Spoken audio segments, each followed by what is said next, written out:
Dear students, good morning. Last class আমি চাইছিলোঁ পাৰ্চেণ্টাইল আৰু ডিচাইল হ'ল কণ্টিনিউৱাছ ডাটা আৰু আনগ্ৰুপ ডাটাৰ কাৰণে। যদিহে আমাৰ গ্ৰুপ ডাটাৰ ডিস্ক্ৰিট ডাটা হয় তেতিয়া আমি কোৱাৰ্টাইলৰ নিচিনাকৈ আমাৰ ফৰ্মুলাটো কি হ'ব? আমাৰ কোৱাৰ্টাইলৰ ফৰ্মুলাটো আছিলে Q K equal to K n plus 1 divided by 4। যিহেতু কোৱাৰ্টাইল আমাৰ 4 ইকুৱেল পাৰ্টছত ভাগ কৰোঁ, পাৰ্চেণ্টাইল উলিয়াবলৈ হ'লে ডিস্ক্ৰিট ডাটাৰ কাৰণে 100 ইকুৱেল পাৰ্টছত ভাগ কৰোঁ আৰু ডিচাইল আমি 10 ইকুৱেল পাৰ্টছত ভাগ কৰোঁ। কোৱাৰ্টাইলৰ নিচিনাকৈ আমাৰ কেপিটেল এনটো আমাৰ কি হ'ব? ইয়াত সামেশ্যন এফ হ'ব আৰু কেপিটেল এনটো সামেশ্যন এফ হ'ব। কে ইয়াত আমাৰ যাব পাৰ্চেণ্টাইলৰ কাৰণে 1 to আমাৰ 99 আৰু ডিচাইল যাব আমাৰ কে ভেলুটো 1 to 9 লৈকে হ'ল। ইয়াত আমাৰ কোৱাৰ্টাইলত যাব 1 to 3 লৈকে।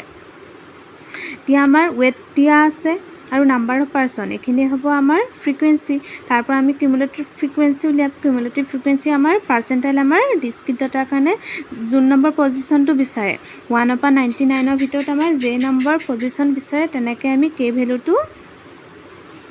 সিমান আমি বহাব লাগিব হ'ল। তেনেকৈ সামেশ্যন এফ মানে ফ্ৰিকুৱেঞ্চি টোটেলটো পাম আমি হ'ল। ডিভাইডেড বাই 100 কৰিলে আমি যিটো ভেলু পাম সেইটোৱে আমাৰ ছাপ'জ যেনিবা P80 হ'ল। 80 নম্বৰ পজিশ্যনৰ ভেলুটো আমি কেত 80 পুট কৰিলে আমি পাম। তেনেকৈ ডিচাইলৰ কাৰণে কেত যদি আমি 9 আমি D9টো চাব, ডিচাইল আমাৰ 9 নম্বৰ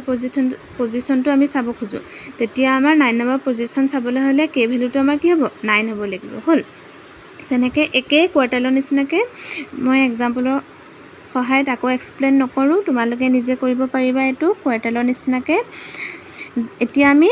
গ্ৰাফিকেল মেথডৰ সহায়ত আমি পাৰ্টিশ্যন ভেলুজ আমি কেনেকৈ চাম সেইটো চাব লাগে হ'ল। The quartile, decile and percentile can be determined graphically with the help of cumulative frequency curve or ogive. এতিয়া আমি অগিভৰ সহায়ত আমি জানো যে অগিভৰ সহায়ত আমি মিডিয়ান পাওঁ। অগিভৰ সহায়ত আমাৰ এডাল ইনক্ৰিজিং কাৰ্ভ আৰু এডাল আমাৰ ডিক্ৰিজিং কাৰ্ভ হ'ল। ইনক্ৰিজিং কাৰ্ভ আৰু ডিক্ৰিজিং কাৰ্ভে যোনখিনিত আমাৰ ইণ্টাৰচেক্ট কৰিব সেইটো আমাৰ কাৰণে কি হ'ল? মিডিয়ান হ'ল। এইখিনিত আমাৰ মিডিয়ান হ'ব। এতিয়া এই অগিভৰ সহায়ত লেছ দেন আৰু মোৰ দেন অগিভৰ সহায়ত আমি কোৱাৰ্টাইল, পাৰ্চেণ্টাইল আৰু ডিচাইল আমি উলিয়াব পাৰোঁ। ফৰ্মুলাছকেইটা আমাৰ কি হ'ব? আমি কোৱাৰ্টাইল ক্লাছটো, ডিচাইল ক্লাছটো আৰু পাৰ্চেণ্টাইল ক্লাছটো আমি কেনেকৈ কনচিডাৰ কৰিম? কোৱাৰ্টাইলৰ কাৰণে এইটো মিডিয়ানৰ কাৰণে আমি কেনেকৈ কৰোঁ? n/2 সহায়ত আমি n মানে সামেশ্যন এফ n/2 সহায়ত আমি মিডিয়ান ক্লাছটো আমি চাওঁ হ'ল। এতিয়া কোৱাৰ্টাইলৰ কাৰণে আমি কে নম্বৰ 1 বিচাৰিলে কে ভেলু 1, 2 বিচাৰিলে কে ভেলু 2, 3 বিচাৰিলে কে ভেলু 3 হ'ব। ইয়াৰ ওপৰত ডিপেণ্ড কৰি আমি কোৱাৰ্টাইল ক্লাছটো পাম। ডিচাইলৰ ক্ষেত্ৰত তেনেকৈ 1 পৰা 9 আমাৰ যিটো পজিশ্যন বিচাৰোঁ তাৰ সহায়ত আমি ডিচাইলৰ ক্লাছটো পাম, মিডিয়ান ক্লাছটো হ'ল। পাৰ্চেণ্টাইলৰ তেনেকৈ আমি পাম। যদিহে এতিয়া আমি এক্সাম্পল এটাৰ সহায়ত চাওঁ, ইয়াত দিছে যে draw 2 ogives from the following data. এতিয়া আমাৰ ডাটাটো দিয়া আছে, ক্লাছ দিয়া আছে 20 to 25, 25 to 30। আমাৰ ক্লাছ ৱাইডটো আমাৰ কিমান আছে? 5K আছে, আপ টু 55 to 60। ফ্ৰিকুৱেঞ্চি দিয়া আছে। ইয়াৰ পৰা আমি উলিয়াব লাগে ফাইন মিডিয়ান উলিয়াব লাগে, ফাৰ্ষ্ট কোৱাৰ্টাইল, ফাৰ্ষ্ট ডিচাইল আৰু 60 পাৰ্চেণ্টাইল হ'ল। এতিয়া আমি অগিভটো আঁকিম। অগিভ আঁকিবলৈ হ'লে আমাৰ ফাৰ্ষ্ট কিউমুলেটিভ ফ্ৰিকুৱেঞ্চি টেবুলখন আমি বনাব লাগিব। কিউমুলেটিভ ফ্ৰিকুৱেঞ্চি টেবুলখন আমি কেনেকৈ পাম? ক্লাছখিনি আমাক দি থোৱা আছে, ফ্ৰিকুৱেঞ্চি এইখিনি আমাৰ অৰিজিনেল ফ্ৰিকুৱেঞ্চিখিনি। নেক্সট আমাক লাগিব লেছ দেন অগিভ আৰু মোৰ দেন অগিভৰ আমাৰ কিউমুলেটিভ ফ্ৰিকুৱেঞ্চি টেবুলখন। লেছ দেন অগিভৰ কাৰণে আমি কি পাইছিলোঁ? লেছ দেন অগিভৰ কাৰণে আমাৰ ফ্ৰিকুৱেঞ্চিখিনি সদায় ইনক্ৰিজিং হয়, ক্ৰমান্বয়ে আমাৰ বাঢ়ি বাঢ়ি যাব। আৰু মোৰ দেন অগিভৰ কাৰণে হায়েষ্ট ফ্ৰিকুৱেঞ্চিটোৰ পৰা আমাৰ অৰিজিনেল ফ্ৰিকুৱেঞ্চিটো মাইনাছ হ'ব হ'ল। এতিয়া ফ্ৰিকুৱেঞ্চি আমাৰ 6 আছে, নেক্সটটো 15, 6 + 9, 15 + 13 28 হ'ল। তেনেকৈ আমি বাকীকেইটাও পাম আমি 51, 70, 85, 94, 100। এতিয়া আমি গম পালোঁ যে এনটো আমাৰ কিমান হ'ব? 100 হ'ব। তেনেকৈ মোৰ দেনৰ কাৰণে আমি যিহেতু গম পালোঁ যে এনটো 100, ফাৰ্ষ্ট ভেলুটো আমাৰ হায়েষ্ট ভেলুটো হ'ব 100 বহিব। নেক্সট 100ৰ পৰা আমাৰ ফ্ৰিকুৱেঞ্চি অৰিজিনেল ফ্ৰিকুৱেঞ্চিটো মাইনাছ কৰিম, 94ৰ পৰা আকৌ 9টো মাইনাছ কৰিম হ'ল। তেনেকৈ আমি মোৰ দেনৰ কাৰণে উলিয়াই ল'লোঁ। এতিয়া গ্ৰাফত যদি আমি ড্ৰ কৰোঁ, গ্ৰাফত আমি ড্ৰ কৰিলে আমি কি পাম? এফালে আমাৰ ক্লাছ কিহৰ পৰা ষ্টাৰ্ট হৈছে 20 পৰা ষ্টাৰ্ট হৈ পেলাই 60 শেষ হৈছে হ'ল আমি এফালে ক্লাছখিনি এক্স এক্সিছত বহালোঁ ফ্ৰিকুৱেঞ্চি আমি মোৰ দেন ফ্ৰিকুৱেঞ্চি আমাৰ 100 আছে হ'ল আমি যদি ডিফাৰেঞ্চটো 10 20 30 তেনেকৈ 100লৈকে ল'ম আমি ৱাই এক্সিছত হ'ল এইখিনি হ'ব আমাৰ কাৰণে কিউমুলেটিভ ফ্ৰিকুৱেঞ্চি আৰু এইফালে আমাৰ ক্লাছ ইণ্টাৰভেল থাকিব এতিয়া আমি লেছ দেন অ' গিভৰ কাৰণে আমি কি চাম লেছ দেন অ' গিভৰ কাৰণে আমি আপাৰ ক্লাছ লিমিট ইউজ কৰিম 25 30 35 হ'ল তেনেকৈ আমি ইউজ কৰি অ' গিভডাল লিখিম আৰু মোৰ দেনৰ কাৰণে আমাৰ 20 পৰা লোৱাৰ লিমিটটো আমি ষ্টাৰ্ট কৰিম হ'ল প্লট কৰিম গ্ৰাফ পেপাৰ ইণ্টাৰচেক্ট কৰা পইণ্টটোৱে আমাক কি দিব মিডিয়ান দিব হ'ল তেনেকৈ আমাৰ কোৱাৰ্টাইলৰ কাৰণে আমাৰ ফৰ্মুলাটো আছিলে বাকীখিনি তোমালোকে কোৱাৰ্টাইল ডিচাইল আৰু কণ্টিনিউৱাছ ডাটাৰ কাৰণে যেনেকৈ আমি উলিয়াইছিলোঁ হ'ল কোৱাৰ্টাইলৰ ফৰ্মুলাটো আমাৰ হ'ব কোৱাৰ্টাইল 1টো উলিয়াবলৈ কৈছে ফাৰ্ষ্ট কোৱাৰ্টাইল তেতিয়া হ'ব L plus n/4 minus capital F divided by small f into h হ'ল এতিয়া n/4টো আমাৰ n to 100 হ'লে কিমান হ'ব 45 পাম এতিয়া 25 পাম এতিয়া 25টো আমাৰ লেছ দেন অ' গিভত আমি চাম লেছ দেন অ' গিভত আমাৰ 25টো কোনটো ক্লাছত আছে হ'ল আমাৰ 15তকৈ ডাঙৰ কিন্তু 28তকৈ আমাৰ সৰু সেইকাৰণে আমাৰ কোৱাৰ্টাইল ক্লাছটো হ'ব আমাৰ কিমান 30 লোৱাৰ লিমিটটো হ'ল এতিয়া আমি লোৱাৰ লিমিট 30 পাম বাকীখিনি কোৱাৰ্টাইল ডিচাইলৰ কাৰণে যেনেকৈ আমি লৈছিলোঁ মিডিয়ানৰ কাৰণে এইটো আহিব 25 কিউমুলেটিভ ফ্ৰিকুৱেঞ্চি আগৰ ভেলুটো আমাৰ হ'ব 15 অৰিজিনেল ফ্ৰিকুৱেঞ্চি 13 ইনটু আমাৰ 5 হ'ল ইয়াৰ পৰা আমি কোৱাৰ্টাইল 1ৰ ভেলুটো পামগৈ 33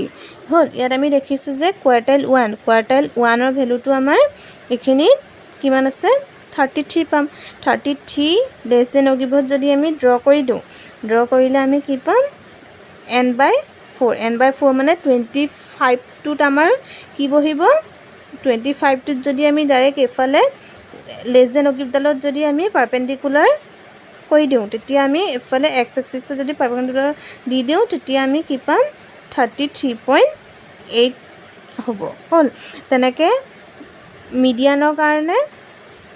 ডিচাইলৰ কাৰণে আহিব n/10 মানে 100/10 কৰিলে আমাৰ কিউমুলেটিভ ফ্ৰিকুৱেঞ্চি আমাৰ কিহত হ'ব 10ত বহিব হ'ল 10ত বহিলে আমাৰ 10ৰ পৰা যদি আমি লেছ দেন অ' গিভডালৰ পাৰপেণ্ডিকুলাৰ আৰ্চ টানি দিওঁ তেতিয়া আমি ইয়াৰ ভেলুটো কিমান পাম 27.2 পাম হ'ল আকৌ তেনেকৈ ডিচাইল আমাৰ 60 নম্বৰ ডিচাইলটো বিচাৰিছে 60 n ডিভাইডেড বাই 100 হ'ল ইকুৱেলটো আমাৰ কি পাম 60 পাম তেতিয়া 60 নম্বৰ পজিশ্যনটোত আমাৰ কি হ'ব